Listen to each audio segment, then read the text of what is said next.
El miedo ya cambió de bando. Durante estos 4 años, el gobierno títere de las élites sembró miedo y desesperanza en nuestras familias. Desempleo y paquetazos, una banca carroñera con sus intereses usureros que desangraron los recursos de nuestras familias en el peor momento de la pandemia.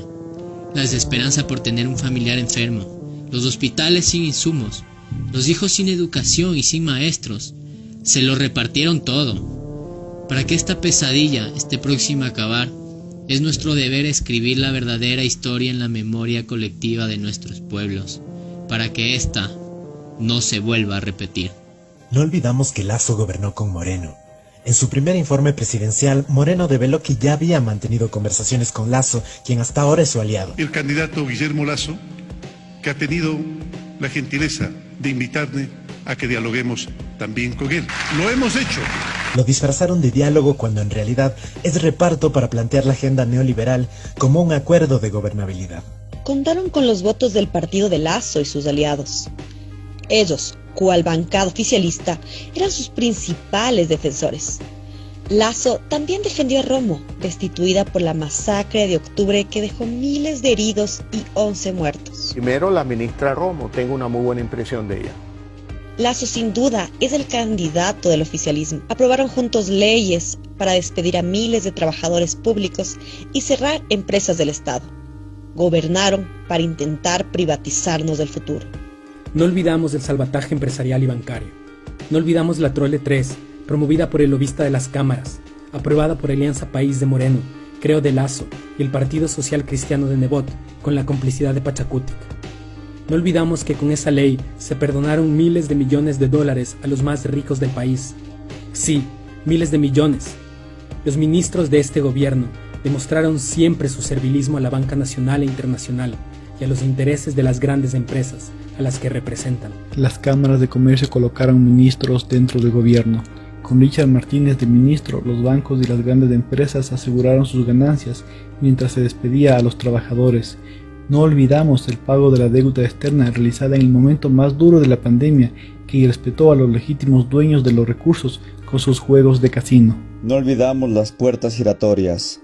No olvidamos que Richard Martínez entregó la soberanía al FMI y Banco Mundial con sus préstamos y acuerdos austericidas, que después de dejar morir a miles de personas en la pandemia fue premiado con el puesto de vicepresidente del Banco Interamericano de Desarrollo, sin importarle la clara violación a la Constitución de Montecristi. No olvidamos la destrucción social, por los 33,000 niños y niñas que en Navidad pidieron caridad en las calles, por el aumento de deserción escolar, por el millón de nuevos desempleados y sus familias, por el cierre de los infocentros que permitían la conectividad para los más necesitados, por los que no recibieron atención médica del Estado, con diálisis u otros tratamientos, y perdieron la vida, por los becarios en el extranjero, que no reciben ni los mínimos recursos para subsistir.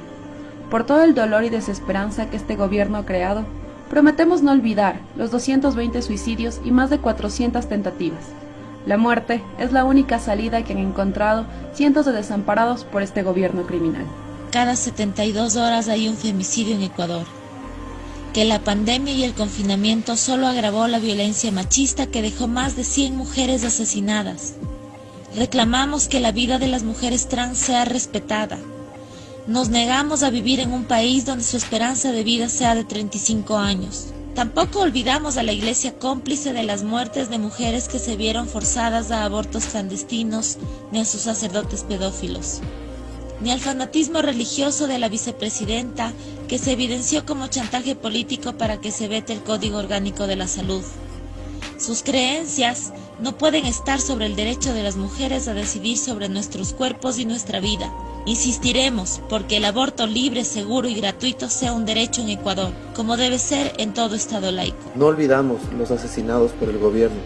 No olvidamos que mientras el gobierno perseguía opositores y destruía la institucionalidad, Paul Rivas, Javier Ortega, Efraín Segarra, Óscar Villasís y Katy Velasco fueron secuestrados y asesinados en la frontera norte, ante el queimimportismo del gobierno nacional.